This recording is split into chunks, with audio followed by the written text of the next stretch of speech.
So, a very good afternoon to one and all present here for the afternoon session of this 1 week short-term training program on biotechnology and its application in tribal agriculture areas, which is sponsored by All India Council for Technical Education and organized by Ballarpur Institute of Technology, Ballarpur. On behalf of the organizing committee of this short-term training program, I welcome our honorable guest, Dr. Radhika Markar Madam, and all the enthusiastic participants for this afternoon session. And as you can see, the topic for this session is synthesis of biofertilizer and biopesticides from agriculture waste using biotechnological tools. To begin with the session, I would first like to introduce our honorable resource person for this session. Dr. Radhika Markar Madam is a postdoctoral fellow at Institute of Chemical Technology, Mumbai, which happens to be one of the best institutes of India for working in chemical technology. She was earlier a visiting research fellow at the University of Manchester, UK. This opportunity was awarded to her under Professor Dame Nancy Rothwell and Dhirubhai Ambani Lifetime Achievement Award Fund of ICT Mumbai.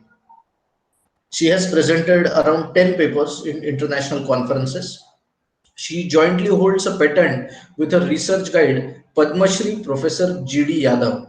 Her expertise is in green technology, biotechnology, heterogeneous catalysis, cascade engineered catalytic reactions, multifunctional catalyst synthesis and characterization, carbon dioxide conversion, process innovation, feasibility studies, analytical techniques on GC, HPLC, and TLC.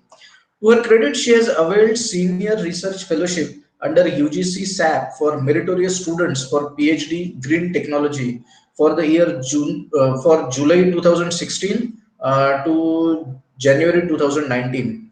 Also, she was availed junior research fellowship under UGC SAP for meritorious students in PhD Green Technology from June 2014 to July 2016. Furthermore, she has been awarded a UGC SAP PG Fellowship for meritorious students in MTech in Green Technology in June 2012 to July 2014. Well, I must say, Dr. Radhika Markar, madam, it is a matter of great delight for all of us to have you as our resource person in today's session. And may I now request you to please start your session. Thank you, sir. Thank you so much. I'm glad to join here at 1 week short-term training program organized by Ballarpur Institute of Technology. Today, I'll be covering synthesis of biofertilizers and biopesticides from agricultural waste using biotechnological tools. This is the content of today's presentation, like introduction and current scenario of Indian agriculture, current challenges regarding agricultural waste, biofertilizers, production of biofertilizers, biopesticides, and challenges and opportunities in summary.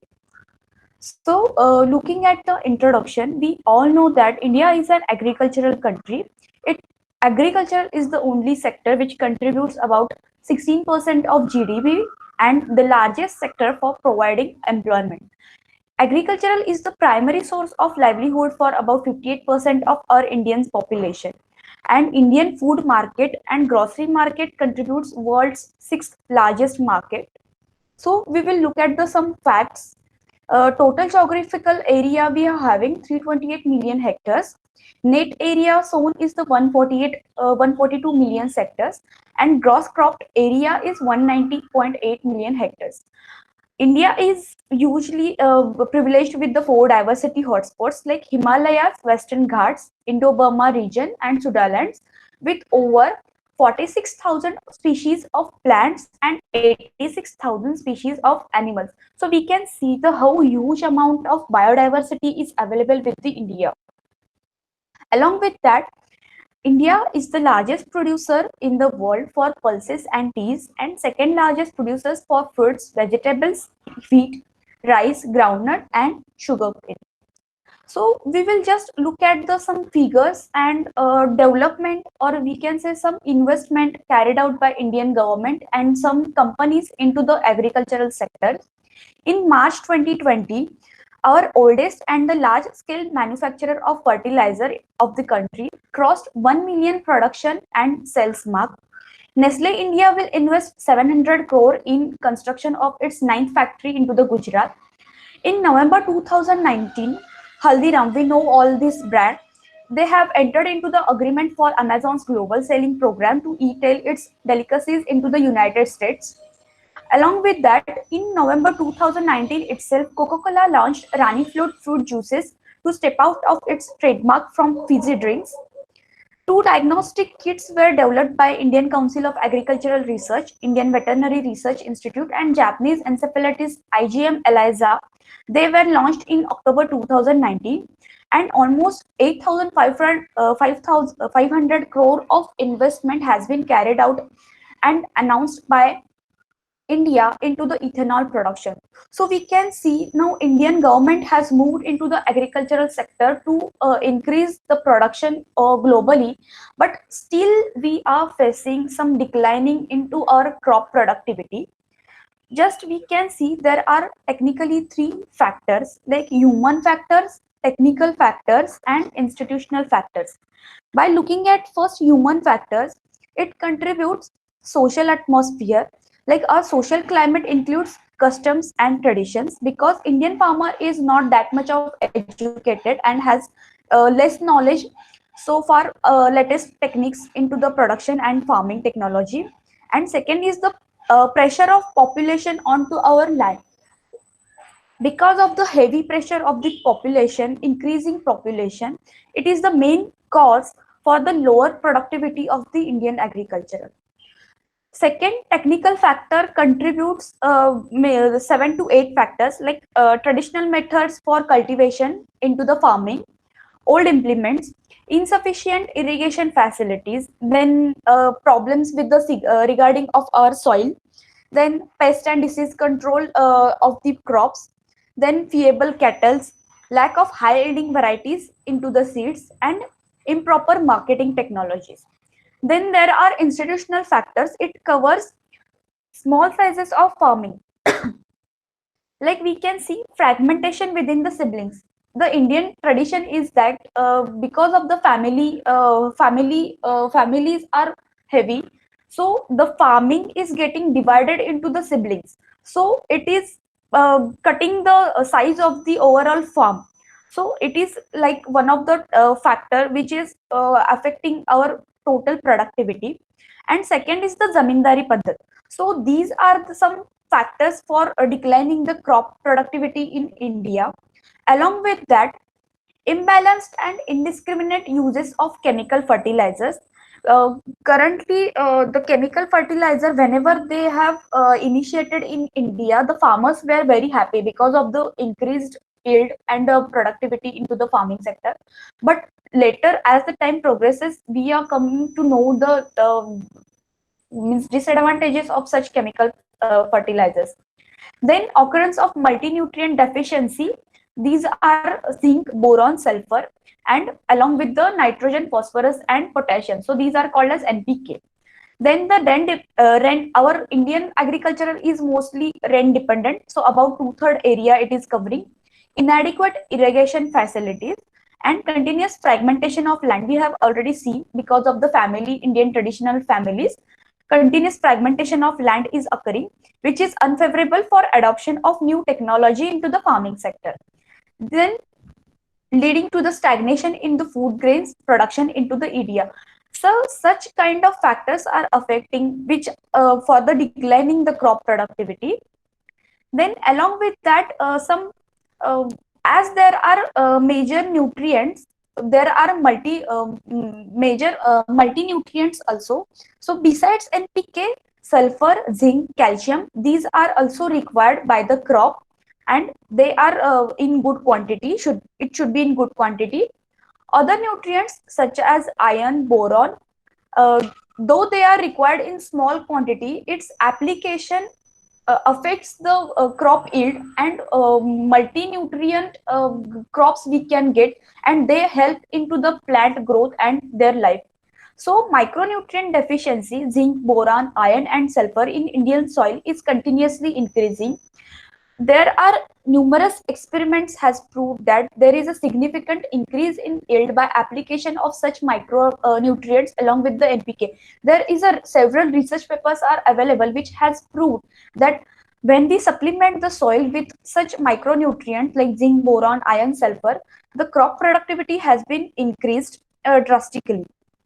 So in 2017, there is a one paper in graph. We can see that the data they have given into the bar chart, and it in first figure they have shown the deficiency of zinc. It is into the 36.5% into the soil, iron with the 12.8% deficiency, manganese, copper, boron, along with when we combine such multinutrients with the micronutrients. So this is the combined deficiency observed, like sulfur plus zinc deficiency is into the 9.9%, zinc plus boron 8.3%. Likewise, this is the all combined deficiencies of nutrients observed by scientists in 2017 into the Indian soil. So currently, there are new technologies are getting merging, like cloning of superior genotypes. They are also called as genetically modified foods or genetically modified crops. And second is application of biofertilizers and biopesticides. So genetically modified crops is like transferring the DNA from one plant to another plant with the particular characteristics with the help of physical methods, and mostly in crop section or in plantation. Agrobacterium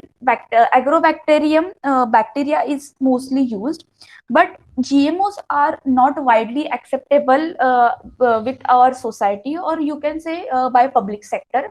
So we can look into the biofertilizer sector or biopesticide sector to improve our yield. So major challenges are faced into the agricultural waste. Like India is short by 10 million tons of cold storage capacity, due to which over 30% of agricultural produce goes into the waste every year. India India ranks 103rd out of 119 countries in 2018's Global Hunger Index, which is a worldwide study. They provide the worldwide study that measures the track of hunger at global level, regional level, and also national level. So India ranks 103rd out of 119 countries. They have studied this data. But the key reason for this is the agricultural food wastage. Over 194 million Indians go hungry every day, according to the United Nations Food and Agricultural Organization. This organization attributes this problem to the massive food wastage which is occurring into the India. Actually, 14 US billion dollar worth of food is wasted every year into the India. So this is 40% of food produced into the India. It is wasted before it reaches to the consumer. So we can see this figure. It is a huge amount of food wastage is occurring into the India. More than 20% of produce from the fields is lost to the poor because of the poor post-harvesting facilities and lack of cold chain infrastructure. 10% of food grain that India produces annually is eaten by the rodents.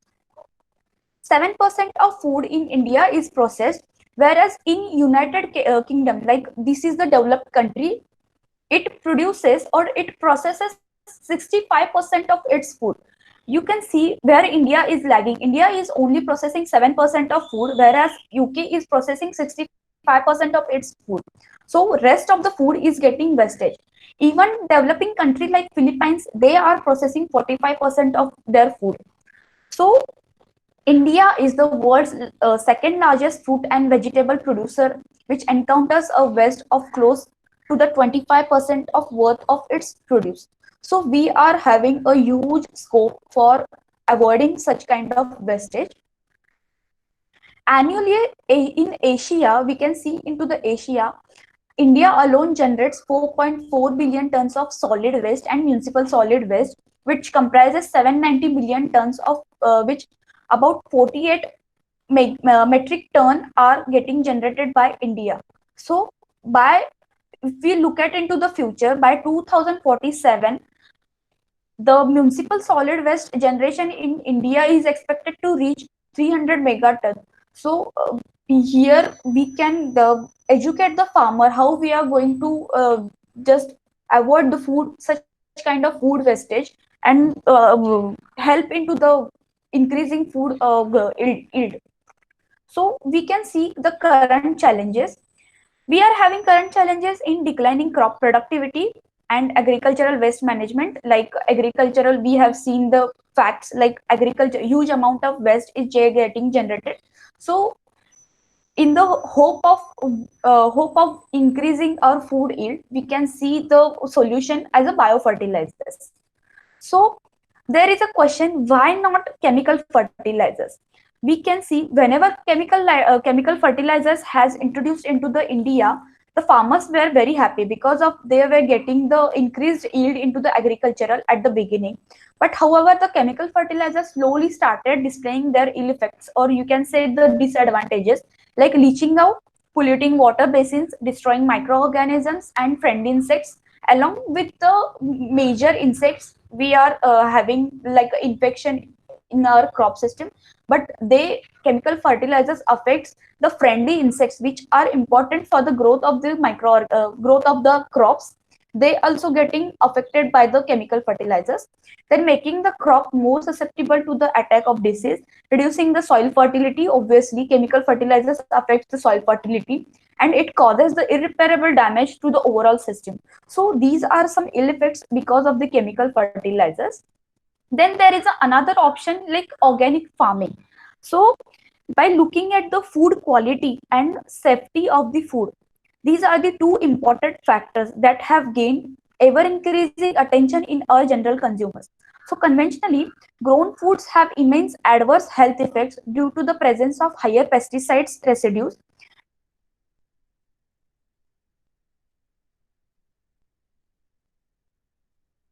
genetically modified organism. So these are also getting into the food chain. So to avoid that, we can see into the organic farming. But moreover, conventionally grown foods are less nutritious and contains lesser amount of protective antioxidants. So in the quest for safer food and a healthy food, the demand for organically grown food has ever increased during the last decades, we can see. And this problem is related to the health benefits and food safety concerns. So generally, agricultural land gets impoverished after long-term cultivation. If not, we are supplemented with the proper nutrients. To supplement the soil nutrient content under conventional farming system, we need to apply high doses of agrochemicals, which in turn leads to the pollution of our ecosystem. So therefore, in order to make the agricultural sustainable, it is necessary to implement a balanced and responsible use of organic agriculture. As we know that organic farming excludes the use of any chemicals or chemical fertilizers, and these are totally dependent upon the natural content. The principle of such organic farming outlines the similar concepts where the soil health and biodiversity is built up. So, food safety and food quality, these are the main two issues. They can be solved using the organic farming. Now, we will start with the biofertilizers. An alternative which is for the chemical fertilizer, it's the biofertilizers. So, biofertilizers can be defined as the live microbial preparation when applied to seed, root, soil, which colonizes the rhizosphere or the interior of the plant and promotes the growth and releases the growth promoting substances by increasing the availability of some primary nutrients. They also helps in building the soil microflora and also improves the soil health and also improves the quality of the crops. Use of biofertilizers is recommended for improving the soil fertility in organic farming. We have already seen the organic farming is using the natural content for the improvement of soil fertility. Such biofertilizers, they are also called as microbial inoculants. Biofertilizers are actually organic in nature and possesses secondary metabolites of microbial origin or microorganism itself. For the production of such biofertilizers, microorganisms are first isolated from the soil or can say water or can say air or the rhizosphere, which are further processed to a concentrated form for using into the actual field. So For example, there are rhizo fertilizers, azo fertilizers, azospirillum fertilizers, azolla fertilizers. These are some of the examples of such biofertilizers. But we can say why biofertilizers? Because they are having more advantages, like they are environmental friendly, so there's no danger to the environment. Advantages to the They possess advantages over chemical fertilizers. Almost 25 to 30% of chemical fertilizers can be replaced by biofertilizers. So they are more beneficial. They are economical as compared to chemical fertilizers. They increases the nitrogen fixation capacity of soil, so improves the health of the soil. It can replaces, we can say, 25 to 30% to the total use of chemical fertilizers, and it leads to the increase in overall productivity. So we can say biofertilizers are more beneficial than the chemical fertilizers. They can be applied in various mode, like it can maintain the symbiotic relationship into the soil. They can maintain the microbial consortia into the soil. It enhances the crop productions. It suppresses the soil-borne pathogenic diseases into the crops, improves obviously the soil health and soil fertility, and supplies the mixture of various nutrients, like you can say multi and micronutrients. They can be provided using the biofertilizers. We can see the current, what is the current market scenario presently is having for the biofertilizer. The currently biofertilizer is used as a supplement to the chemical fertilizers, or they can be replaceable with the biofertilizers. 25% of requirement of the chemical fertilizer can be replaced with the biofertilizer. Biofertilizers, they can expect the 27.3 lakh megaton of demand for achieving the target production of 329 million tons of wood grain by 2022. The requirement is 27.3 lakh megaton, but we can see the production capacity right now is available with 0.86 lakh megaton. So there is a huge difference, or we can say there is a huge gap between the demand and the production of such biofertilizers. So huge gap is there.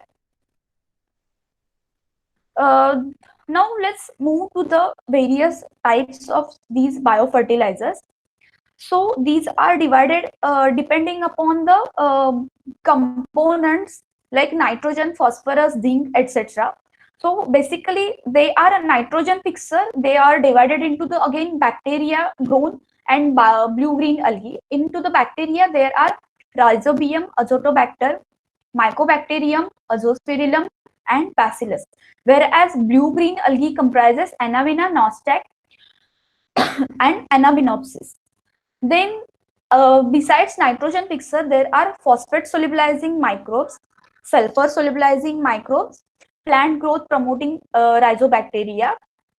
In fungi, there are two types: endotypic fungi, plant growth promoting fungi. Then fern comprises azolla, then azolla rubra and azolla filicoides, then other mineral utilizing microorganisms. So this is the general various types of biofertilizers available right now. We will see every into the detail. So we can here see the petri dishes like azospirillum, rhizobium, phosphobacteria, and azotobacter.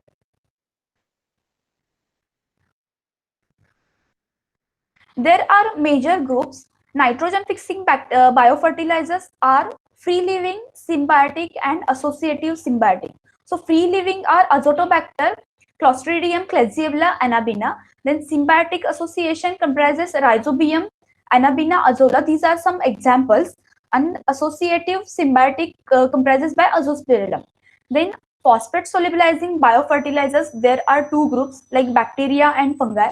In bacteria, there is a Bacillus magneteria phosphaticum, Bacillus subtilis, Bacillus succulents, and Pseudomonas. So in fungi, it comprises Penicillium and Aspergillus awamori. Next group is potassium mobilizing biofertilizers. It comprises four groups: arbuscular mycorrhiza, then ectomycorrhiza, ericoid mycorrhiza, and orchid mycorrhiza. Then biofertilizers for micronutrients are silicate and zinc solubilizers, whereas plant growth promoting Rhizobacteria are Pseudomonas. So this is the general groups available right now, and these are some examples from each group. Then major categories of biofertilizers comprising nitrogen fixing, phosphate solubilizing, zinc solubilizing, potash mobilizing. These are some of the examples. Most biofertilizers belong to one of the two categories, like nitrogen fixing and phosphate solubilizing.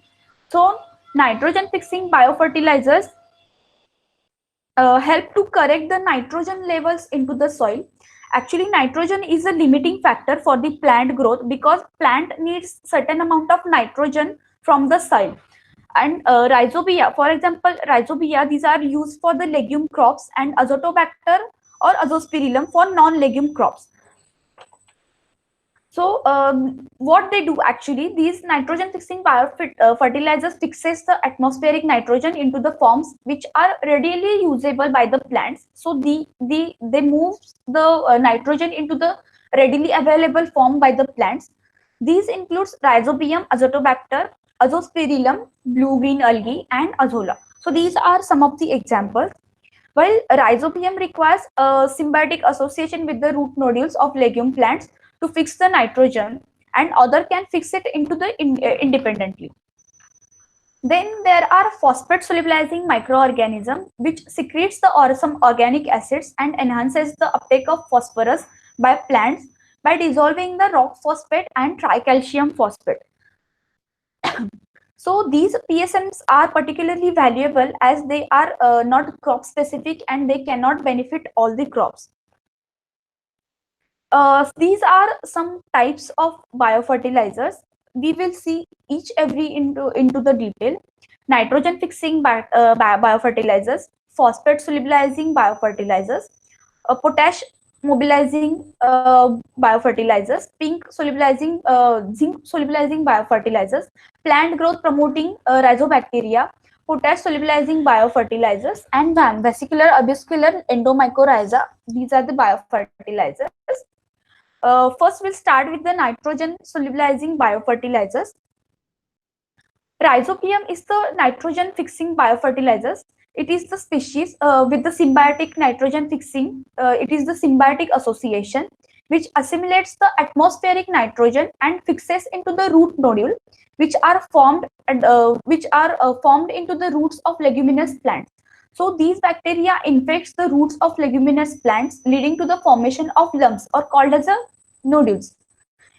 Into this image we can see, so these are the nodules formed over the leguminous plants which contains the bacteroids. It is of pink color because of the heme protein. So heme is the protein which is responsible for the pink color into the this leguminous plant. So the bacterium also produces the nitrogenase enzyme which supplies the constant source for reduced nitrogen into the host plant.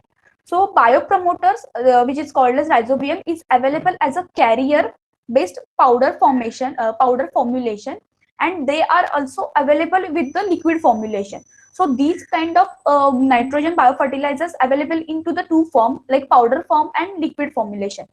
These are suitable over the groundnut, black gram, green gram, red gram, cowpea, sestia species, leguminous trees, soybean, French bean, mustard bean. So these are some of the plants which can be where nitrogen fixing biofertilizers can be applied, and they are more suitable only over these plants. Rhizobiofertilizers, they contains different species belonging to Rhizobium genus. So these are gram-negative motile rods, aerobic in nature and present into the soils. So they form root nodules into the leguminous plant and then fix the nitrogen symbiotic association. So effective nodules are these are large pink in color. We have seen because why the pink color is there, because the leg hemoglobin, it is the protein actually which is responsible for this color, and it is synthesized by the host plant within the cytoplasm of their cells, which is located into the nitrogen fixing zone of nodules. The special organ called as legumes that contains the nitrogen fixing bacteria, and they are called as bacteroids. So these lake hemoglobin has the high affinity towards the oxygen, and they keeps the oxygen concentration into an optimal range, so that to protect these nitrogenase enzyme against the oxygen damaging and to supply the bacterial respiration. So these lake hemoglobin protein helps into the oxygen carrying capacity for respiration. The nitrogenase enzyme, which is contained into the nodule and transforms nitrogen into the ammonia. So this is the form of nitrogen which is metabolically available for the plants by for their uptake. So this is the pea plant. We have seen rhizofertilizer. These are the legumes formed into the plant. These are of pink colors. So pink color is because of this protein which carries the oxygen to the bacteroids. Another example is the azospirillum. It is the nitrogen fixing biofertilizer. The nitrogen, it is the main nutrient for all the plants we have seen for their growth. And azospirillum lipophorum, it is very useful soil and root bacterium. It is also a symbiotic association. It also fixes nitrogen by using symbiotic association. It is found into the soil around the plant roots and near the surface of the root. It produces growth promoting substances like indole acetic acids, gibberellins, pantothenic acids, thiamine, and niacin. And they promote the root proliferation and improves the plant growth yield. It also increases the rootlet density and root branching. It results into the uptake of the mineral and water capacity. So these are azospirillum. It is suitable for oilseeds, fruits, some of the vegetables, then sugar cane, banana, coconut oil, then cotton, chili, lime, coffee and tea crops, then rubber, flour, then some kind of flowers, spices, and herbs, lawns, etc. So these are suitable for such kind of plants. Then we can see there are three types of groups in nitrogen solubilizing biofertilizers. Such first is a free living, then symbiotic association. We have seen earlier that contributes rhizobium and anabina. Associative symbiotic means association may be mutually, which is beneficial for the actually beneficial for the crop plant, but it is not required to accomplish specific functions. So this is the associative symbiotic, and they are carried out by the azospirillum. Free living are Azobacter and Clostridium claziella, Anabina, and Nostac. So these are some of the examples included into the nitrogen solubilizing biofertilizers. Second category is phosphorus solubilizing biofertilizers. Phosphobacteria is one of the biofertilizer. This phosphorus is the major nutrient for the plants. NPK, actually nitrogen, phosphorus, and potassium, these are the important and major nutrients for the plant growth. And phosphorus induces vigorous growth and also contributes to the disease resistance. It also helps into the root formation and the plant growth. The plants utilizes almost 10 to 15% of phosphate applied.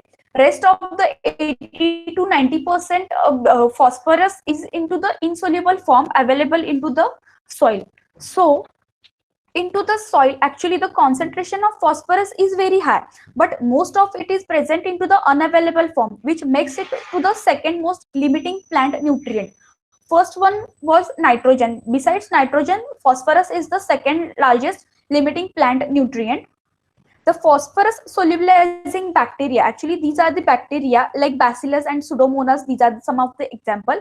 They can increase the phosphorus availability to the plants by how they just mobilize it into the from unavailable form, which is present actually into the soil, by readily available form. So these bacteria and certain soil fungi such as Penicillium and Aspergillus, these are some fungi used into the these phosphorus biofertilizers. They bring about the dissolution of bound phosphate into the soil by secreting some of the organic acids characterized by lower pH in their vicinity. So how in such a way they just help by moving, so they just make the unavailable phosphorus to the available form to get take up by the crops. It improves the quality of the soil and also helps into the plant growth. There are two groups actually, bacteria and fungi. We have seen, I have told you already that bacteria comprises Bacillus, then Phosphaticum, Bacillus subtilis, Bacillus circulism, Pseudomonas trichia. Then fungi, penicillin species, and Aspergillus avamori. So these are the some of the examples into the phosphorus solubilizing biofertilizers.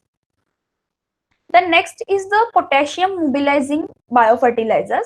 Potash mobilizer, it is beneficial bacterium capable of mobilizing potassium actually available into the soil, into the root zone of the plants.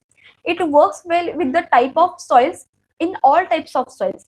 Use of such bacteria, they are into the powder form and they can increase the availability of more potash in usable form to the plants. So it comprises different kinds of benefits, like it mobilizes the insoluble potash form which is into the soil into the readily available potash form for the plants to uptakes. It improves the soil properties, health of the soil, and soil fertility. So potash mobilized is immediately available to the plants and therefore stimulates the flowering and fruiting of the plants. It also encourages the plumpness and succulence of the fruits and grains and increases the Brix level. Actually, the Brix level means it is the scale of measuring the sugar content into the plant. Then plumpness means the quality of having a full rounded shape of the plants. So potash helps into these kind of characteristics of the plants. It also increases the yield from it has found to be 10 to 20% increase into the yield, and also improves the quality of the produce and thus improves the uh, prices of the fruits. There are actually four types of groups occurring into the potassium biofertilizers. These are arbuscular mycorrhiza, then ectomycorrhiza, ericoid mycorrhiza, and ochimycorrhiza. So these are major four groups available into the potassium biofertilizers. Next is the zinc solubilizing biofertilizers. Zinc actually mobilizers actually a biofertilizer available made up of pure cultures and naturally occurring soil-borne zinc solubilizing bacteria.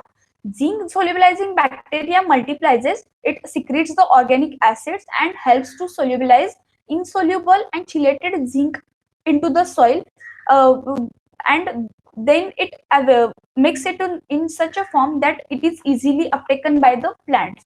So this mobilized zinc is easily get available for the plant uptake. So these are examples are Bacillus subtilis and Thiobacillus thioxidans. Then second example is the vesicular arbuscular endomycorrhiza. These are called as VAM. These VAM plays a great role in including the plant growth. So what they do, VAM, these are actually a symbiotic association or symbiotic endophytic soil fungi, which colonizes the roots of approximately 80% of plants. So these VAM fungi produces hyphae, which are microscopic tubular tubes, and that colonizes the crop roots and grows out into the soil further than the root hairs. Nutrients, these are taken up by such kind of hyphae and they are then carried back to the plants. So this results into the very efficient mobilization and uptake of fertilizer. So this is actually a vesicular uptake, like via the tubular formation tubes. So these VAM hyphae also helps in retaining the moisture around the roots of the plants. So if the water is available, plenty of water is moisture in the form of moisture is available around the crop plants. So it helps into the uptake of such moisture from the soil to the plant. These FAM increases the resistance to the root-borne and soil-borne pathogens and nematodes, he can say, and enhances the colonization of introduced population of beneficial for soil microorganisms. So these are Azotobacter, Azospirillum, Izobium, and phosphate solubilizing bacteria around the mycorrhizal roots, thereby exerting the synergistic effect of plant growth. So this is how they help into the growing and yielding more productivity into the plant. So these are suitable for turmeric, banana, rubber, coffee, tea, pepper, some cocoa kind of trees, fruit trees, and tree seedlings. Next is the blue green algae type. Actually, blue green algae, these are the considered simple form of algae form, and these are living autotrophic plants. That is, the organism is capable of building their own food material from inorganic matter. They are microscopic, obviously, and blue green algae, they are widely distributed into the aquatic environment. So certain blue green algae is live intimately with the organisms into the symbiotic relationships. So some of them are responsible for water blooms into the stagnant water, and they can sustain extreme weather like hot and cold. So they can sustain into the hot springs having the temperature about 85 degrees centigrade. These are associated with the fungi into the form of leeches. The ability of blue-green algae into the photosynthesis to photosynthesize food and fixes the atmospheric nitrogen accounts for their symbiotic association and also for their presence into the paddy fields. Such blue-green algae are immense of economic value, and as they add the organic matter into the soil, therefore increases the soil health and in turn fertility of the soil trend. The second example is the mycorrhiza. These are also into the symbiotic association with the green plant and a fungus. The plant makes organic molecules such as sugars. They makes this sugar by the photosynthesis, and they supplies to the fungus. And in turn, fungus, what do the fungus in turn supplies plant water and minerals from the soil to the plants. So this is the mutual association. Plant makes sugar. These are taken up by the fungi, which are grown into the over the plants, and in turn, fungus supplies some nutrients, phosphorus and water to the plant. So these fungi grown onto the roots of the plants. In fact, actually, the seedling that have mycorrhizal fungi growing on their roots survive better than the transplantation, and that grows faster. The fungal symbiont gets shelter. Obviously, they are growing onto the roots of the plant, so they are getting shelter from the plant, and in turn they are providing nutrients to the plant. So food from the plant, they are also taking food from the plant in terms of sugar, and they acquires array of benefits such as uptake of phosphorus, salinity, their drought tolerance, maintenance of water balance, and overall increases the plant growth and development. So such as this is the symbiotic association of mycorrhiza with the plant. Then we will see the production of biofertilizers. Actually, there are four types of biofertilizers available into four forms. They can be into the liquid formulation, carrier-based formulations, granular formulations, and encapsulated formulations. Into the market, there are actually two are available: phosphate and rhizo. So rhizo is the carrier-based and phosphate is the liquid-based. So liquid-based is having advantages like they are having longer shelf life, easier to produce, temperature tolerant, they are having the high cell count, contamination free, and more effective. But they possesses the disadvantages like they are having the high cost and higher investment for the production of such kind of liquid based biofertilizer. Whereas carrier based, they are cheap because of the waste organic material can be used as a carrier for making such kind of carrier based biofertilizers. They are easier to produce, and the material which is available, which are going to use as a carrier, this is easily available and freely available. So less investment is there, but they possesses some disadvantages like they are having lower shelf life, temperatures, they are some kind of temperature sensitive, low cell count, less effective, and contamination prone. So we'll see what is this carrier and what is the material which are going to use for the carrier, how they are going to prepare, how the inoculum is going to prepare for preparing such biofertilizers. So this is the overall stepwise process. So at present, biofertilizers are supplied as a carrier based with the microbial inoculants which are added to the soil and to enrich the soil fertility. So carrier is just a medium to carry the microorganisms into the soil. So this is called as a carrier. And how the microorganism should be in a sufficient quantity which can help into the plant growth. So there are many more conditions, means there are many more factors which have to be taken into the consider, like viability of such kind of inoculum over the carrier, then sustainability of such inoculum when the carrier is autoclaved or sterilized. So viable under specified conditions, then easy to supply to the farmers. So this is very easy to supply to the carrier based fertilizers are easily handled. The use of ideal carrier material is necessary in the production of good quality biofertilizers. We are going to see in next few slides how they are going to prepare. Organic waste from the animal and agricultural waste, they can be used as a carrier. Some kind of byproducts from the agricultural and food processing industries can be used as a carrier. So they lead to the sustainable environment, and majorly the problem of wastage from such kind of industry like food wastage and byproduct wastage, they are getting resolved if we use these material as a carrier. So however, most of these organic waste meet the requirements of a biofertilizer carrier. So Bassan in 1998 has divided some of the categories for the carriers. First is the soil based, like peat, coal, clays, and inorganic soil. They can be used as a carrier. Then plant waste materials. What are they? Compost, farmyard manure, soybean meal, soybean and peanut oil, wheat bran, pressed mud, and some kind of spent mushroom compost. These are can be used as a carrier. So these are all natural content. Third one is inert material category. So they comprises perlite, vermiculite, ground rock phosphate, calcium sulfate, then polyacrylamide gels and alginate beads. So these are the inert materials, they can be used. Means they do not affect the soil or they do not affect the crops or plant.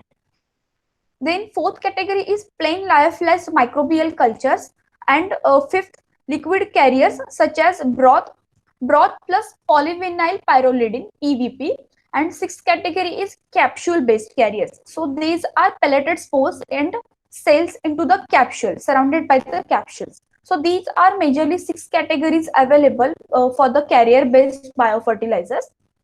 There are what should be the properties for a good carrier, or can say ideal carrier possesses for seed inoculation. Means whenever microbial flora spread over the carrier, they should not get affected, or we can get the more viable count for the inoculum whenever we use such kind of carrier. So it should be non-toxic to the inoculant microbial strain. It should be easy to process and free of lump forming material. It should have good moisture absorption capacity, easy to sterilize by autoclaving. Mostly there are autoclaving and gamma irradiation, but gamma irradiation is the mostly used technique for sterilization purpose. Inexpensive, then good adhesion to the seeds. It should have a good adhesion property, good pH buffering capacity, and non-toxic to the plants. These properties only indicate the potential for a good carrier, or you can say ideal carrier, for getting the more viable count of the microbial inoculum. So while final selection of carrier must be based on microbial multiplication and survival during the storage, general method for planting and equipment used for planting, and acceptable cost. So these are the main factors one should have to be keep in mind for carrier based biofertilizer preparation. So these are some of the examples for carrier materials. besides the 6 categories we have seen earlier, like wheat bran, sugarcane bagasse, then rhizobium. These are some of the bacteria. And the soil inoculant number of co-culture microorganism was the highest with the peat, followed by bran and sugarcane bagasse. Then we'll see the sterilization of carrier material. So we have seen there are two types, autoclave and gamma irradiation. But because of the high temperature of autoclaving can affect the properties of carrier based material.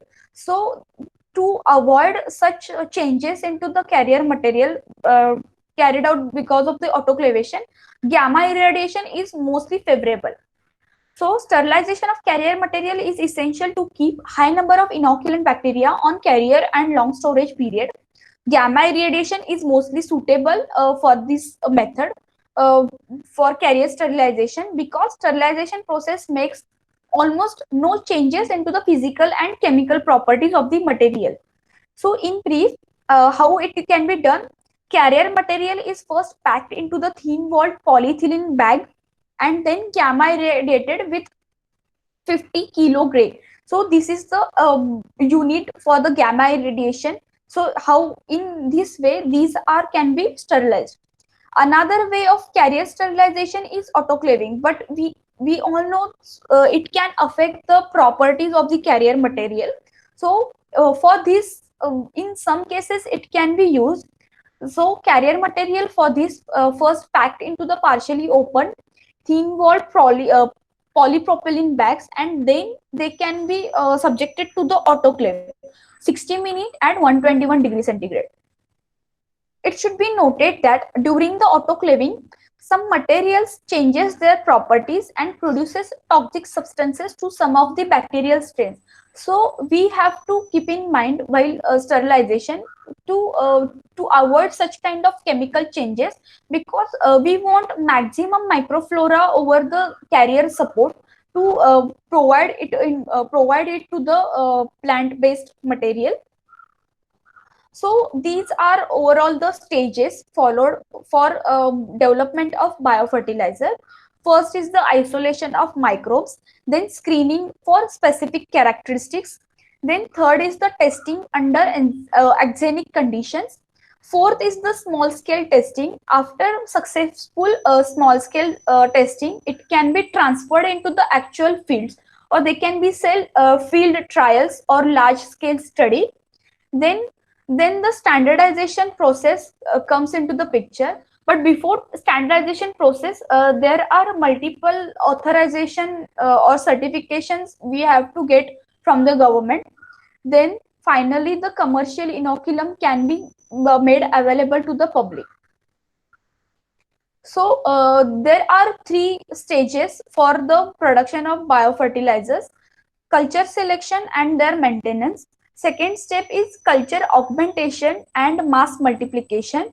And third is the carrier sterilization. First, we will see the culture selection and maintenance.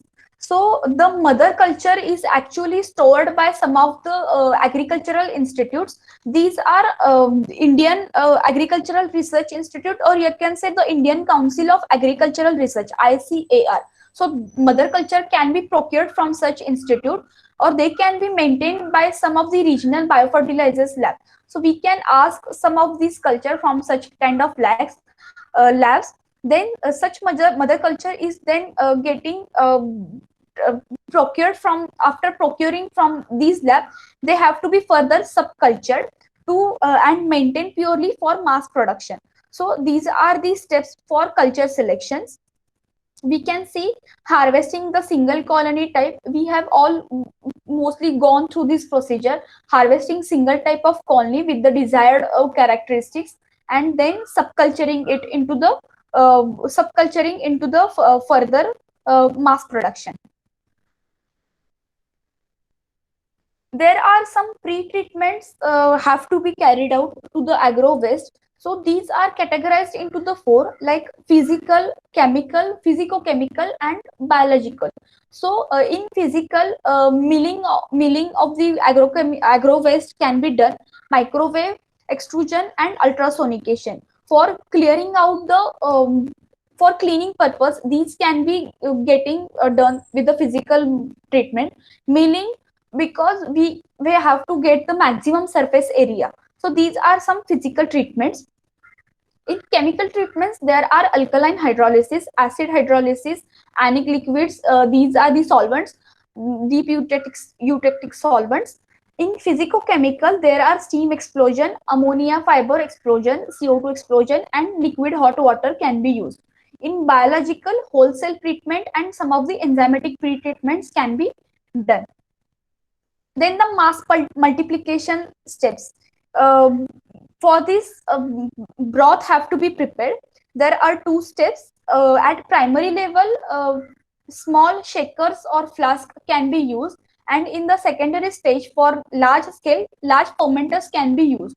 So agricultural waste could serve as a superior source for microbial growth, because we all know the microbial growth requires proteins, carbohydrates, lipids.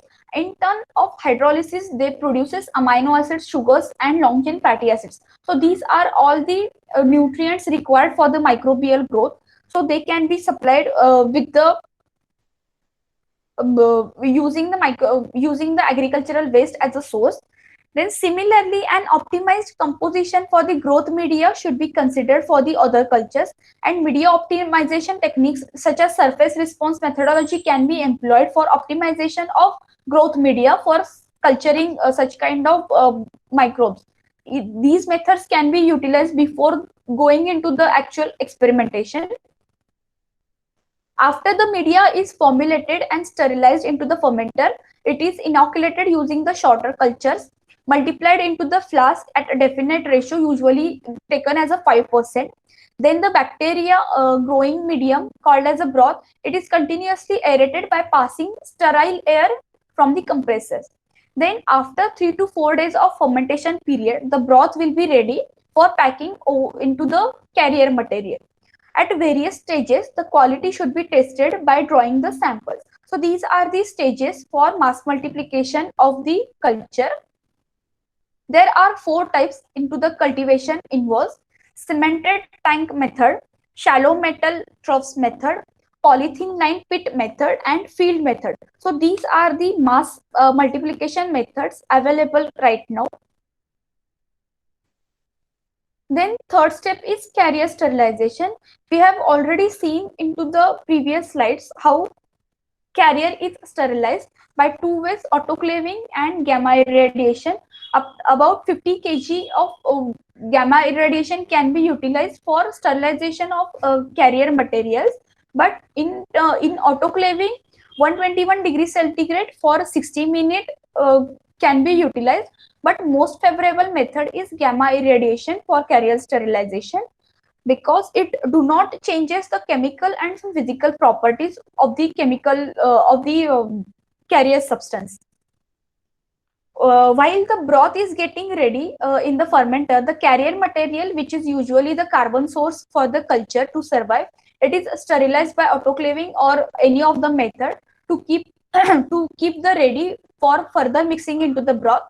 The preparation of seed inoculant, the carrier material is then milled to the fine powder to getting the maximum surface area for the inoculation.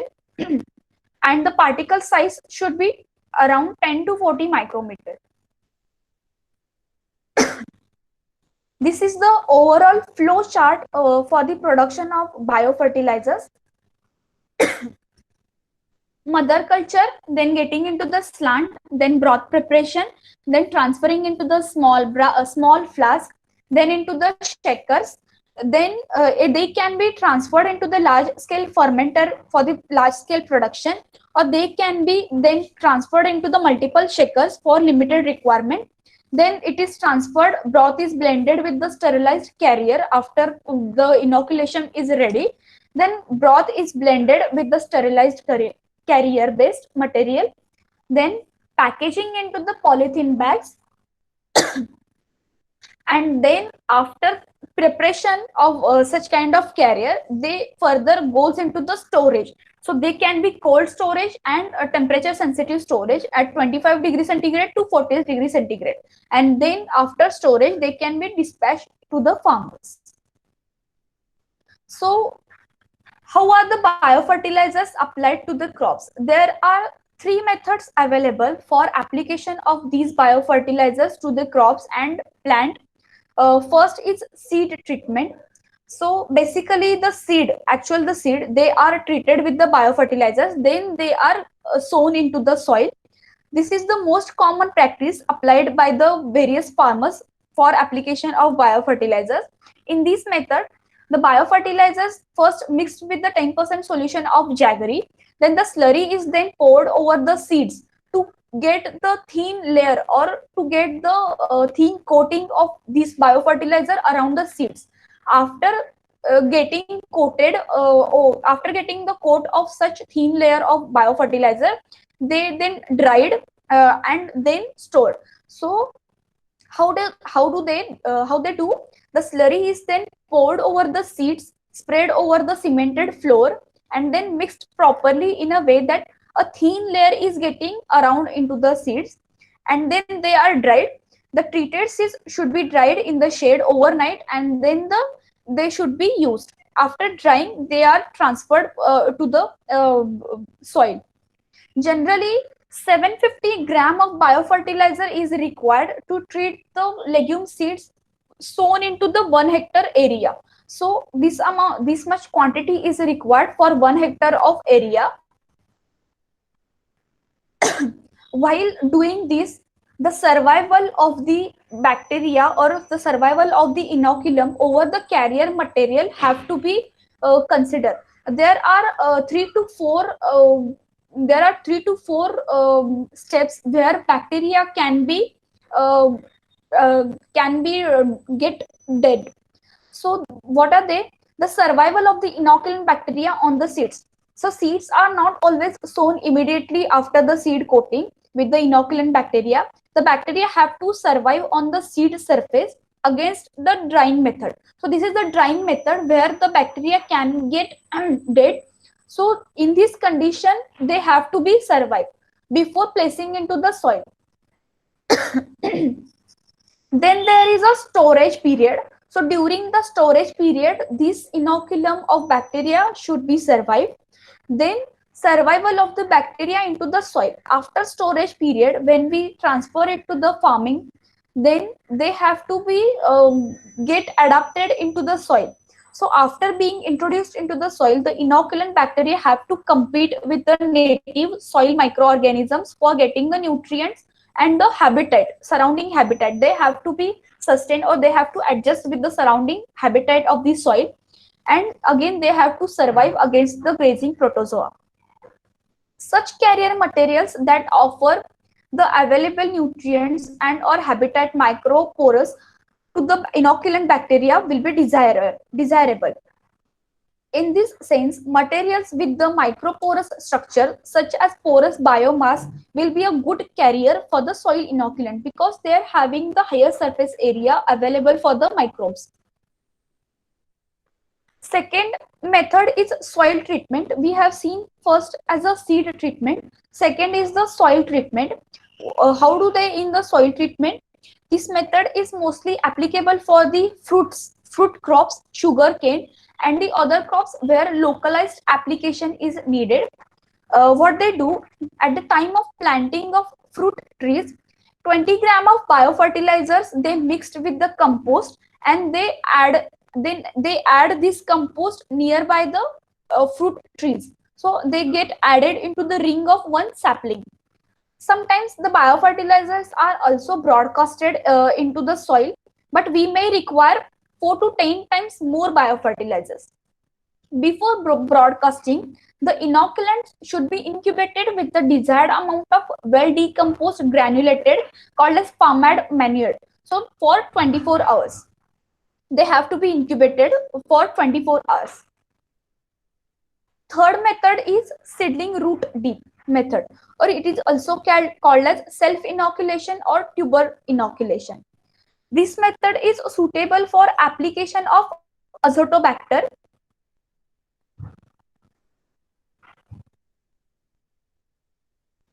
In this method, 50 liters of water is taken into the drum and 4 to 5 kg of Azotobacter biofertilizer then added or mixed into the water. Then planting material is required for 1 acre of land, then dipped into the mixture.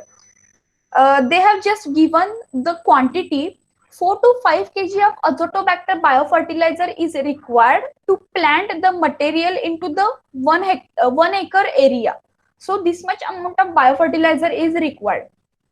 Similarly, if we are treating the potato, then the tubers are dipped into the mixture and then planting is done after drying the material. So like potato, tomato, rice, onion, cole crops and some flowers can be applied by this way, seedling root deep method.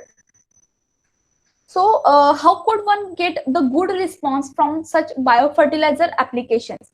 So for before applying biofertilizer, one should take into the mind that how we can get the maximum benefits from application of biofertilizer, because the advantages we are getting from biofertilizers, it is time being, or we are not getting quick response from the biofertilizers as with the chemical fertilizers. So it is a time being process. Biofertilizers product, they must be in a good effective strain in appropriate population and should be free from contaminating microorganisms. So sterilization is the important step with the carrier, because we are using agro waste. So the sterilization is important to avoid the contamination and to get the maximum microflora of the desired strain. Then selecting the right combination of biofertilizers and use of before the expiry date. Then use of suggested method of application, because there are 3 to 4 various methods available for application of such kind of biofertilizers. So appropriate application method is important, because the method is varying plant to plant, or they are differing species to species. So it is important to select the appropriate method to get the maximum benefits. For seed treatment, adequate adhesive should be used for better results. For problematic soils, use corrective methods like lime or gypsum pelleting of seeds, or correction of the soil pH by using the lime. And you have to ensure the supply of phosphorus and other nutrients is appropriate. Then what would be the probable reason for not getting the response from application of biofertilizers? Sometimes we are not getting the desired output from such kind of biofertilizers. So at that time, what could be the probable reasons? On account of quality of product, we can say the use of ineffective strain, then insufficient population of microorganisms and high level of contamination. These can be a probable reasons. In account of quality of the product, we cannot get the desired result. On account of inadequate storage facilities, if we expose the prepared biofertilizer to the very high temperature, it can affect the microflora and the growth of the inoculum. So it means ultimately it affects the just a minute.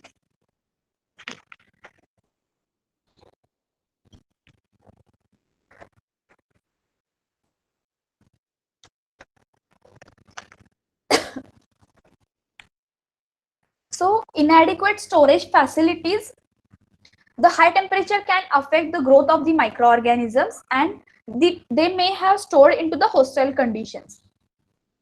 On account of usage, they are not used by recommended method. If we do not follow the appropriate method, if we do not follow the appropriate amount which is applicable actual for the biofertilizer, it can affect for getting the desired outcome by this application.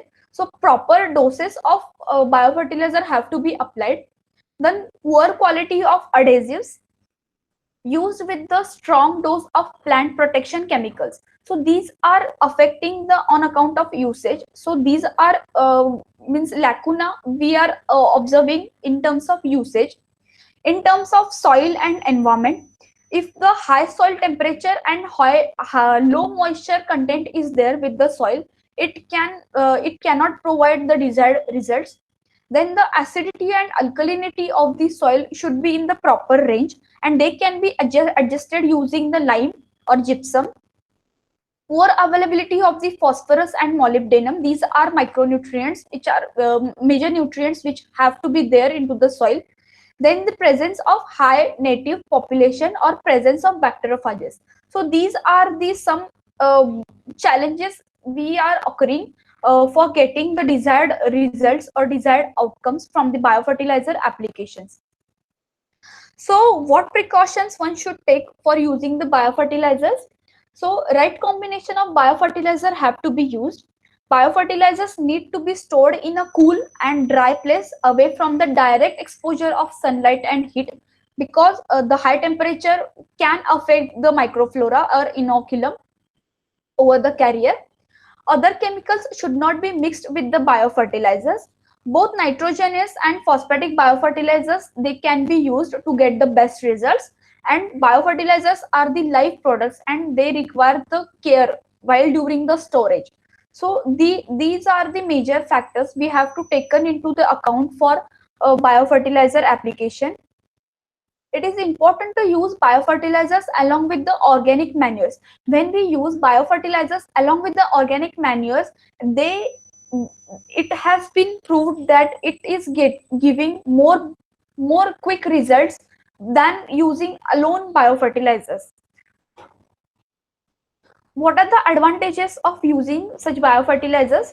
They form an important association with the soil microbes and helps in the nutrient supplementation. It fixes the atmospheric nitrogen. It also fixes the phosphorus. We have seen zinc. They are actually into the insoluble form into the soil and make them into the soluble and easily available form. That increases the availability and uptake of such kind of nutrients through the solubilization or increased absorption method. They also stimulates the plant growth through the hormonal or antibiotic action or by decomposing organic waste. They are available cheap in amount, hence reduced cost of cultivation. They are compatible with the long-term sustainability, improves the soil properties, soil fertility, and sustaining the soil fertility leads to the soil enrichment. So these are all the advantages available. Along with that, they are eco-friendly. They do not possess any damage to the environment. They are cheap, so they are cost effective, and they can replace almost 20 to 30% of the chemical fertilizers. We have seen already. It has seen that 20 to 30% of crop yield has been increased with the application of biofertilizer, and they give more benefits when we used it along with the organic manure. It improves the soil texture, soil health, and water holding capacity of the soil, and restores the natural soil fertility. It also adds the nutrients to the soil and makes the nutrients available to the crops. Supplement to fertilizers replaces the chemical nitrogen and phosphorus by 20%. So it is the best alternative for the chemical fertilizers, but the effects we can see they are time being. So we have to wait for getting the desired results.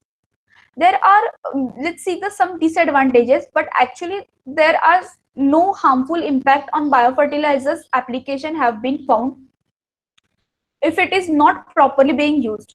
However, there are some constraints specific to the plants. Rhizobium species culture doesn't work well in high nitrate tolerant strains of soybean. So these are some of the application in point of view of application. They are possessing some disadvantages.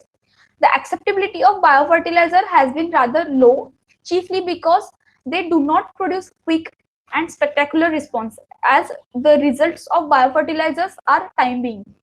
It requires the skills in production and application. They are difficult to store because they have to be stored in the cool and dry places. But right now the technology has been advanced and it is easily accessible for the storage. So these are some facts about the biofertilizers. We will see one case study. In the scientists have prepared phosphate biofertilizer using the agricultural waste as a carrier material. So to use the phosphate accumulated into the soil, phosphate solubilizing microorganisms that are able to transform such insoluble phosphate into the soluble form. So they can take up this easily. For this, they have prepared biofertilizer. They have used Aspergillus niger 1107 as a strain. They have first isolated it and identified as an efficient phosphate solubilizing fungus. This strain generated 689 mg of soluble phosphate per liter after 10 days of culture. It has been observed. So to produce an affordable biofertilizer using Aspergillus niger 1107 strain, the potential of widely available carrier materials for growth and maintenance of this strain were evaluated. They have screened actually 3 to 4 types of carrier material for growing for this Aspergillus niger strain, and they have studied each carrier material in separate form. The effects of sterilization process like autoclaving and gamma irradiation they have studied on the suitability of these carriers to maintain the maximum growth of the fungus. In results, what they have found, firstly, they have used 4 kinds of material as a carrier: peat, corn cobs with 20% perlite, these are called as CCP. Then WCP, wheat husk with 20% perlite, called as WHP. Then composted cattle manure with 20% perlite. So these are 4 kinds of carrier material they have used. In the first 5 to 6 months of storage, the carrier sterilized by gamma irradiation maintains the higher inoculum load of this strain on the carrier material than the than the autoclaving method. So they have proved that the gamma irradiation is the best for sterilization of this carrier material. When this biofertilizer was applied to the Chinese cabbage in a pot experiments or in a lab scale experiment, there were 5.6 into 10 raised to 6 spores of Aspergillus niger per gram of soil they have observed.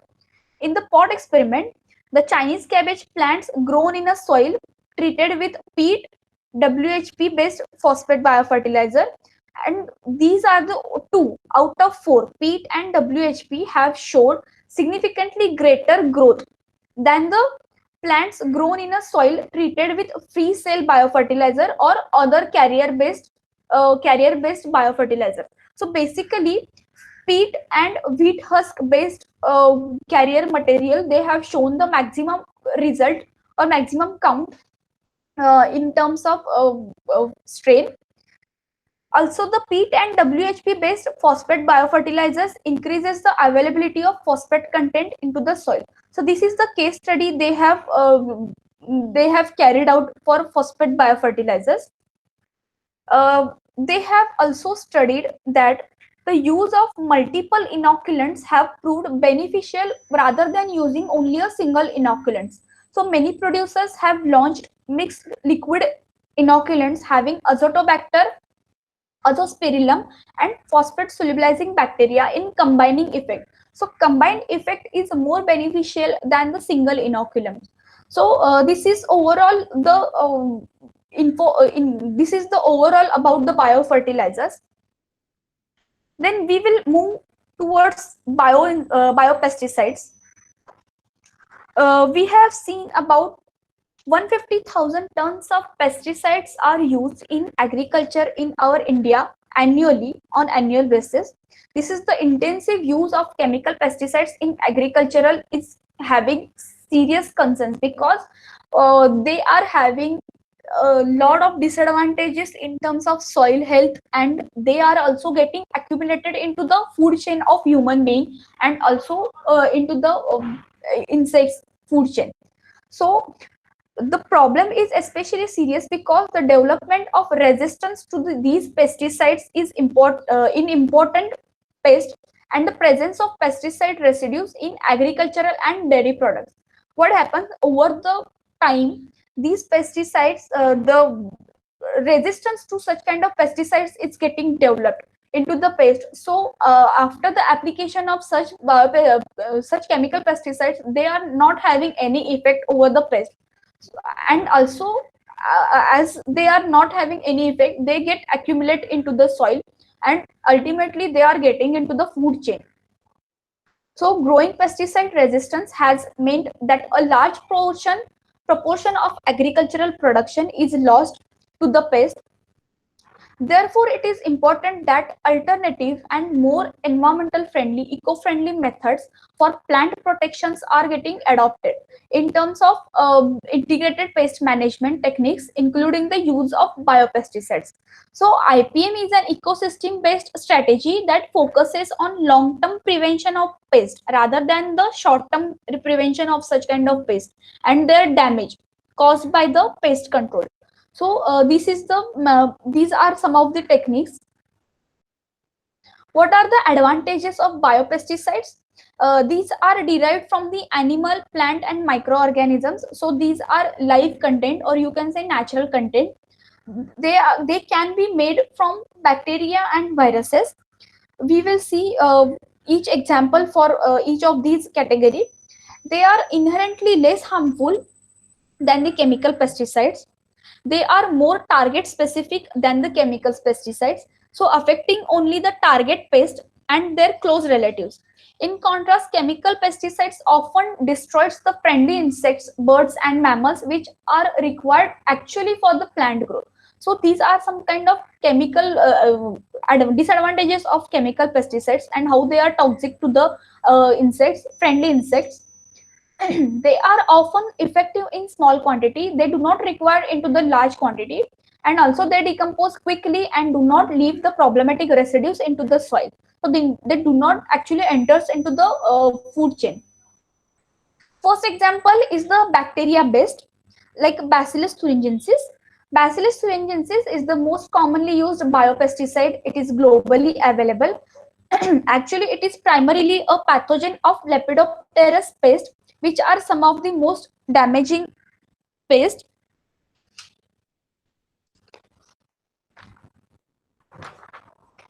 So, in image we can see Bacillus thuringiensis is actually a Bt toxin. We can say it is a Bt toxin. The gene for Bt gene is inserted into the crop. So, this is can be used with the genetically modified plant when the Bt toxin is not actually toxic to the plant, but when uh, insects eat plants, they get the Bt toxin gets into the stomach of this larva, and then they releases this toxin and damages the mid gut of the pest and eventually kills the pest. So this is how Bt toxin works along with the genetic. This is the method with the genetically modified crops.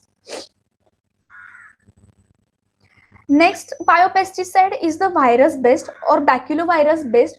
What they do, the baculovirus getting sprayed, they actually sprayed over the leaves or foliage of the leaves.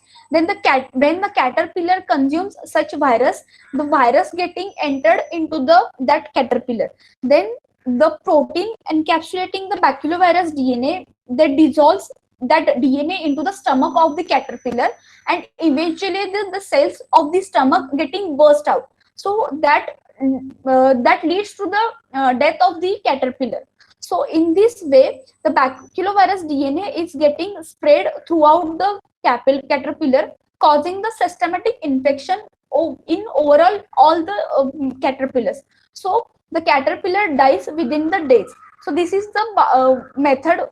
Baculovirus method is getting utilized for biopesticides. These are target specific viruses which can infect and destroy the number of important plant pests. They are particularly effective against the Lepidopterus pest of cotton, rice, and some vegetables. Their large scale production possesses certain difficulties, so their uses has been limited and to the small area. They are not commercially available actually into the India, but are being produced on a small scale at some kind of in some kind of region with the help of agricultural department. The next biocontrol agent is the plant-based, like a neem. We all are aware about the advantages of the neem plant. So they are derived from the neem tree, Azadirachta indica. This contains several chemicals which are including which gating effects and reproductive and digestive process for the number of important pests. So they are having the toxic effect, means the chemicals from the neem plant are having the toxic effect on the pest. So they are utilized for the biopesticide, or they can be used as a biocontrol agents. Recent research carried out into the India and abroad has led to the development of effective formulation of neem which is being commercially produced. So rather than using the commercially available neem formulation, we can prepare it in our own home shelters, or we can prepare it in our own farming for spraying the neem spray over the all the crops. As it is non-toxic to the birds and mammals, it is non-carcinogenic, and it demands the likely to be increases. So therefore, it is all natural based and plant based. So it is the demand for neem is very high as compared to the other biopesticides. So what other than neem, there are cashew, other trees like cashew, custard apple, margot's, flame of the forest. These are certain examples of other trees which can be used as a biopesticide into the India.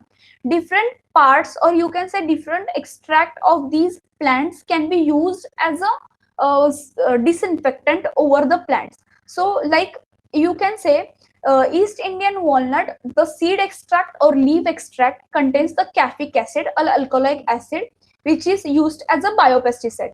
So there are different kinds of chemicals available into such kind of plants, and these chemicals are affecting actually over the pest, or they can be used as a pest control over the plants. Next is the fungi-based or trichoderma. Trichoderma is a fungicide effective against the soil-borne diseases such as root rot. It is particularly relevant for the dryland crops such as groundnut, black gram, green gram, chickpea, which are susceptible for these kind of diseases. So trichoderma is majorly used into the biopesticides. Then trichogramma, this is the insect-based biocontrol agent. Trichogramma, these are the small wasps which are exclusively egg parasites. What they do, they lay their eggs in the eggs of various other pests. These insects, trichogramma eggs, they lay their eggs into the various Lepidoptera pests. After hatching, the trichogramma larva feed on the host egg, means the paste, the eggs of the host pest, they destroys it by feeding on them. So in this way, trichogramma is particularly effective against the Lepidopteran pest like the sugarcane, pink bollworm, sooted bollworms in cotton, and stump borers into the rice. So these can be used in such kind of crops. They are also used against some kind of vegetables and fruit pest. Trichogramma is one of the most popular biocontrol agent into the India.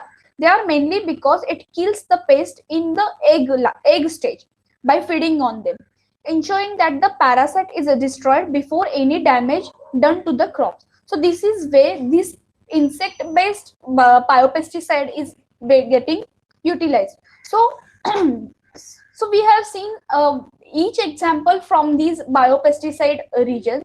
So in conclusion, I want to say that in terms of biofertilizers, despite the Indian government is putting their efforts in promotion for utilizing biofertilizers and biopesticides, and they are educating the farmers for application and usage and accepting such kind of biofertilizers.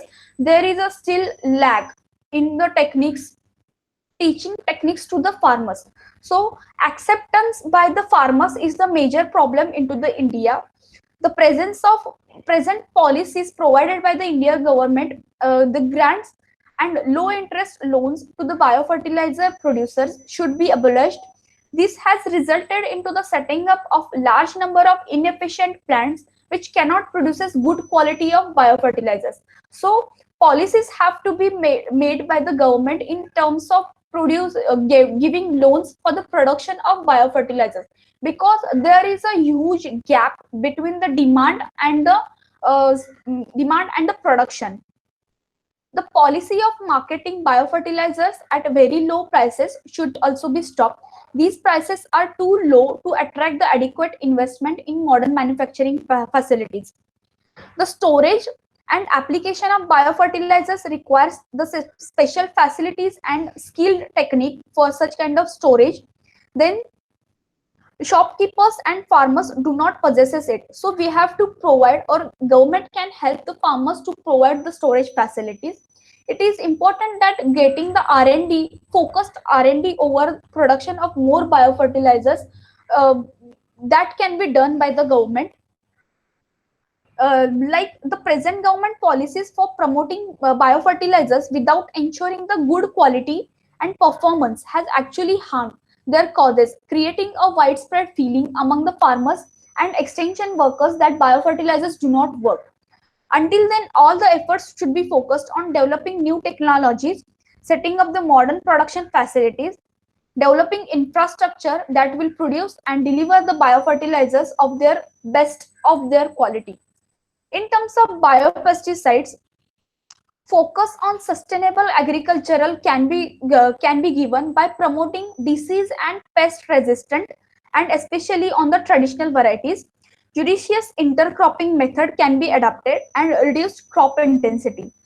The improvement in the intensity of the training for the integrated pest management can be done. The focus should be given on the quality of the training, not on the number of farmers getting trained. So this can be done by the government. The training should be followed by regular contact with the trained farmers for providing continuous support, and the promotion of the use of biopesticides by the state agricultural departments and IPM can be done. So in terms in this is how I want to conclude that government have to put more efforts for getting acceptability by the farmers in India. Thank you. Yes, thank you, ma'am. Am I audible to you? Yes. Ma'am, there are many questions in the chat box. If you would Yeah. like to read for the chat box, I can read out the questions, or maybe you can yourself go through the questions, whichever way you are comfortable. Okay, I'll just can we use the biocontrol agent Trichoderma species as a biofertilizer agent to stimulate the soil fertility?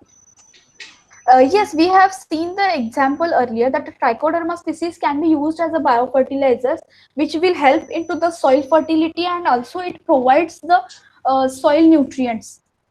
It helps in getting the moisture retention also. Okay, so that was a question by Dr. Khushbu Chandra. I suppose Dr. Khushbu Chandra's question is answered then. Actually, Sanjeev Verma sir has mentioned below that we cannot use trichoderma as a biofertilizer. Okay. Biofungicide, it cannot be mobilized the nutrients. Okay, sir, I will check on that data. Ma'am, there is one more question, and it is again raised by Sanjeev Verma sir, and he says ki, how we come to know the hidden hunger of plant for micronutrients? Sorry, how? How we come to know the hidden hunger of plants for micronutrients? Hidden hunger of micronutrients. Of plants for micronutrients. So I think the micronutrient deficiency can be observed.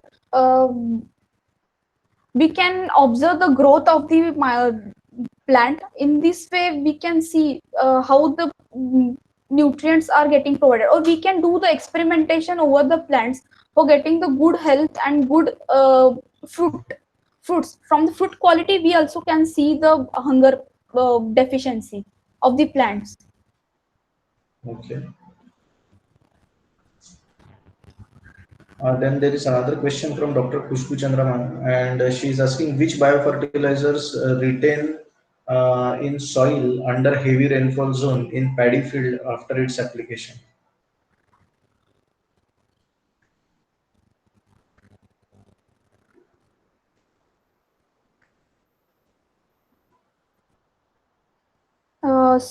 Hello, Yes, I'm ma'am. not audible to you, sir.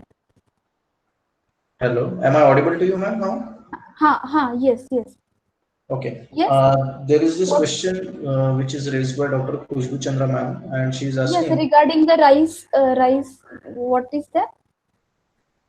no, not regarding rice. She is asking which biofertilizers retain in soil under heavy rainfall zone in paddy field after its application. Yeah, the Azolla Anabina is the biofertilizer for the rice paddy fields. They can sustain the heavy rainfall. Okay. And then there is one more question which is raised by Sanju Verma sir, and he is asking why particular organisms associate with selective plant in nature. Example, rhizobium in legume plants and not with non-legume plants. Other example is mycorrhiza only with the roots of higher plants and not with legume plants. Why it is so that microorganisms are selective? Because they are having some kind of symbiotic association with that kind of leguminous plant, because leguminous plants are having bacteroids in their legume plants, so they can have the symbiotic association with that bacteroid into the legumes of that plant.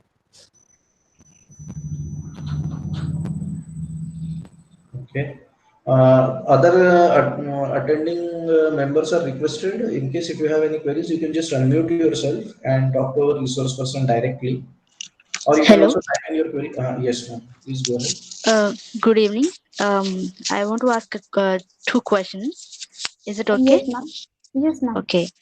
If we use phosphate solubilizing bacteria as biofertilizer in farms, Okay.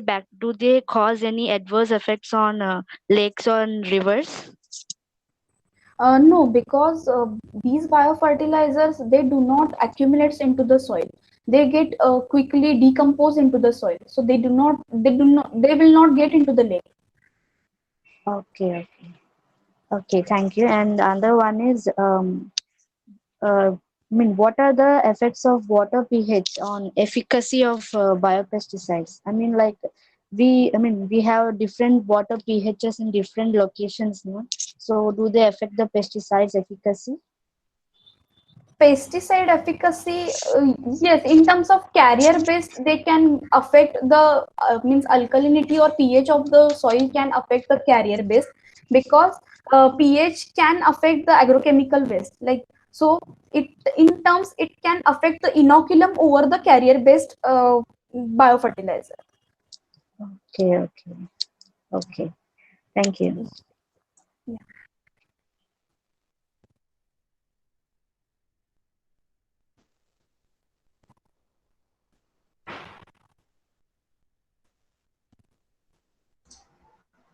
Ma'am, there is one more question, and that is the question is from Sanjeev Verma sir, and the question is, what is the average shelf life of biofertilizers after application if it did not get favorable conditions for multiplication? Actually, the average it's around 6 to 7 months for the biofertilizer. However, it could be as high as 2 years. They can go into the 2 years after the application in terms of liquid formulations, if the formulation is in the liquid form. Okay. Then one more question, and that is from M. Priya ma'am, and she is asking on use of nanocatalyst in biofertilizer production from food waste and farm waste will cause any effect to microorganisms associated with soil as well as with plants.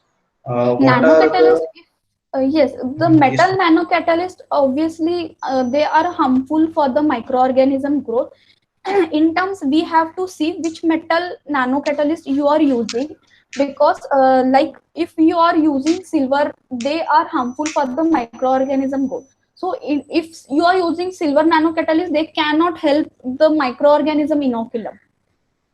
or they will lead to the toxic effect on the biofertilizer.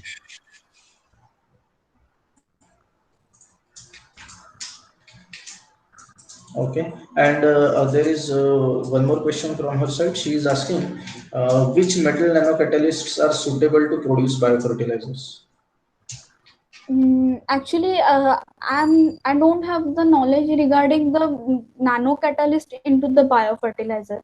So maybe I can get back to you later regarding this Okay. question. Sure thing, sure thing. And then there is one more question that is from Srujana ma'am. She just unmuted herself. Ma'am, you can this is a general instruction for all the attending members. If you even if one candidate has more than 2 to 3 questions, you can ask your questions without hesitation. That is not an issue at all. Okay. And there is one more question from Srujana ma'am, and the question is: can we use nicotine and annabasine from tobacco as eco-friendly biopesticides? Yes, they can be applied for improving the nitrogen supply into the soil. Okay, okay. I have another question. Can I ask? Yeah, yeah. Um, actually, do you know anything about biofilm fertilizers? No, biofilm fertilizer. No, I haven't worked in that area. Okay, okay. So I want to ask another question. This is the last. Okay. So can we test the compatibility of a bacterial biochemical agent with commonly used agrochemicals? Bacterial biochemical agents Yeah, bioagents with the with agrochemicals. actually they are two different things. Agrochemicals are more harmful. You know about it, but yes, you can compare the quality of the production after applying to the crops. Okay, okay. Thank you.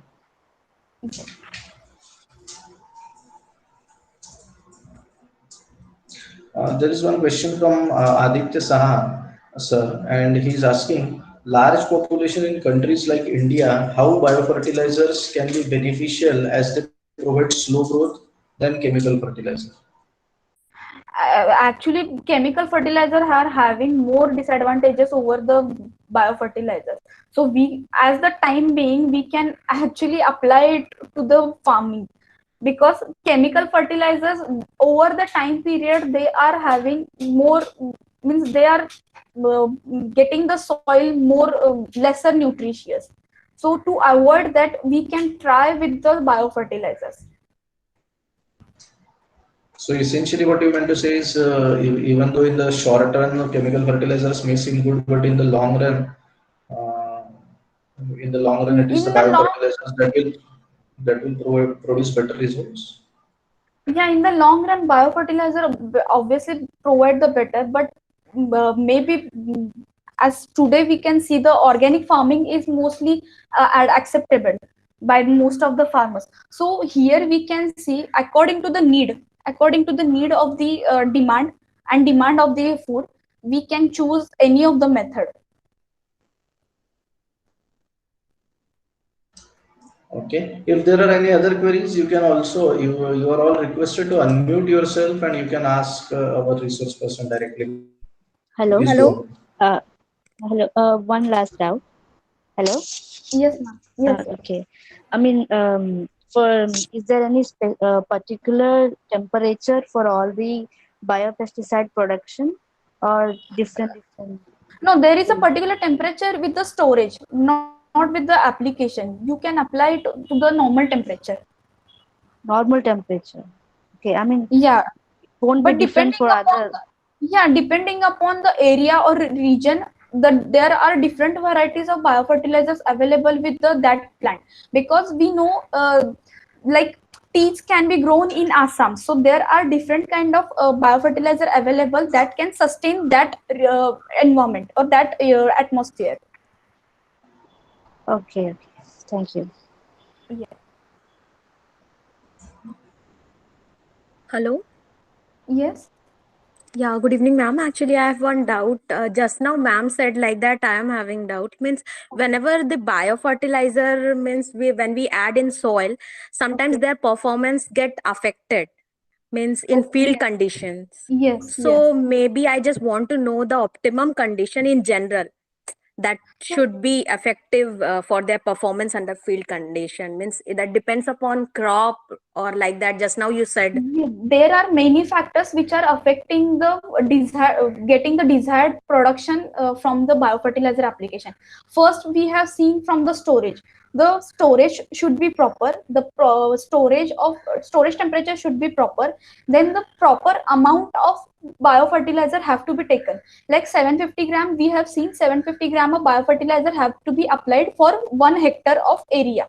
Means the plant roots which you are taking for application or sowing into the 1 hectare of area or 1 acre of area, so that need to be considered. Then another factor is what microorganism you have chosen for that particular biofertilizer. It should survive the it should have to be survive into the soil, because they have to compete with the other microflora present already into the soil. So we have to provide it with the nutrients. So we have seen into the presentation, when we provide biofertilizer with the organic manure, they will give you the best result whenever you apply with the single rather than using it to the single. So such kind of precautions we have to take while application. So so that's why the training to the farmer is necessary to getting maximum benefits from application of biofertilizers. Okay, thank you, ma'am. Yeah, thank you. Okay, if anybody else has any queries, you can always unmute and you can ask your doubts directly. Yes, you can anytime contact me. I will give you my email address with the sir, or he can give you my contact details. Sure, sure thing. I will share your email address, ma'am. Sudden environmental changes obviously can hamper the productivity of biofertilizers, like rainfall. Yes, some kind of rainfall can affect. Heavy rainfall can affect because they can just dilute out the biofertilizer from the soil. And obviously the temperature, if the higher temperature is not suitable for that microorganism, it will lead to the destruction of biofertilizer. Thank you. Yes, leach out. Yes, leach out, sir. Yes, you are right. Thank you. Thank you.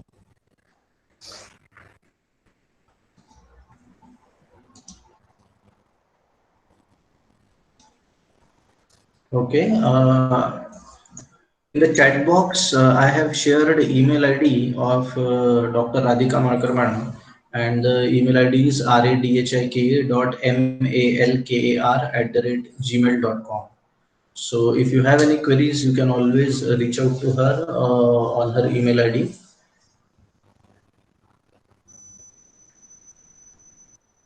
So on behalf of, I suppose, ma'am, that the queries are answered. So we may move towards concluding the Yes, I session. hope I have given the maximum output from my side in this biofertilizer area. Of course, ma'am. It was. We must say that the session was really in depth, and thank you very much for conducting such a wonderful session on behalf of organizing committee of this short-term training program, and on behalf of Ballarpur Institute of Technology located in Ballarpur. We would like to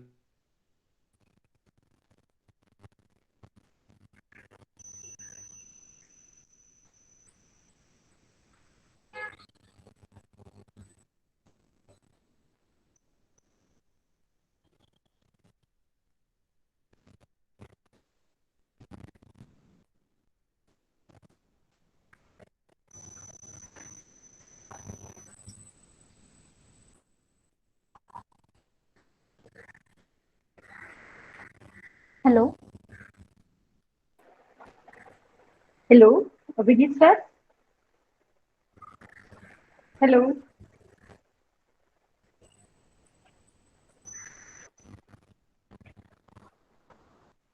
Hello, Abhijit sir. I think there must be a network problem from his side. I think so. Thank you so much, ma'am. You have joined us for today's session, and Thank you, ma'am. your Whole session.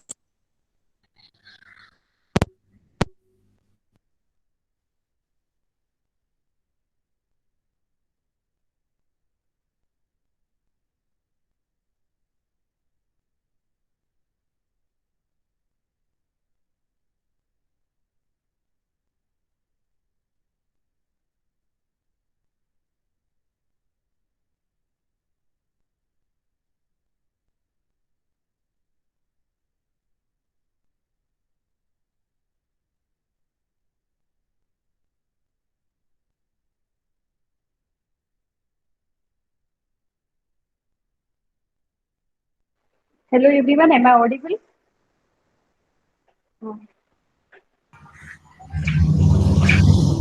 Hello. Yes, ma'am, Yes, you you are are audible. audible. Thank you so much everyone for joining us. And the session was very informative. Radhika, Dr. Radhika Mohta, ma'am. Thank you so much for giving us detailed knowledge about biopesticides and biofertilizer. It will be, I think, I hope it will be useful for all the participants for their future work and in their future endeavor. Thank you so much for joining us. On behalf of Ballarpur Institute of Technology and organizing team, I thank you all for joining together for today's session. I invite you, all the participants, to join us on tomorrow's session. Thank you so much for joining us. Thank you so much, Radhika. Thank you, ma'am. Thank you, ma'am. Thank you. Thank you.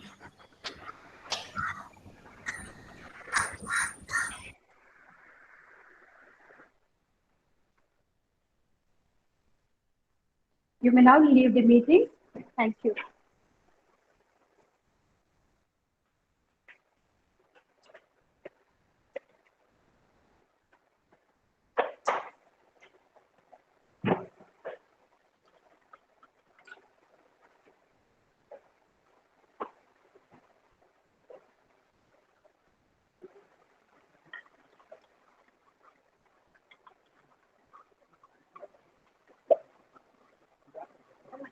Sir याचं आहे. Thank you. ठीक आहे वेदा. नाही तुमच्यासाठी आणि त्याला आवडून दे. लक्ष तिकडे होतं ना.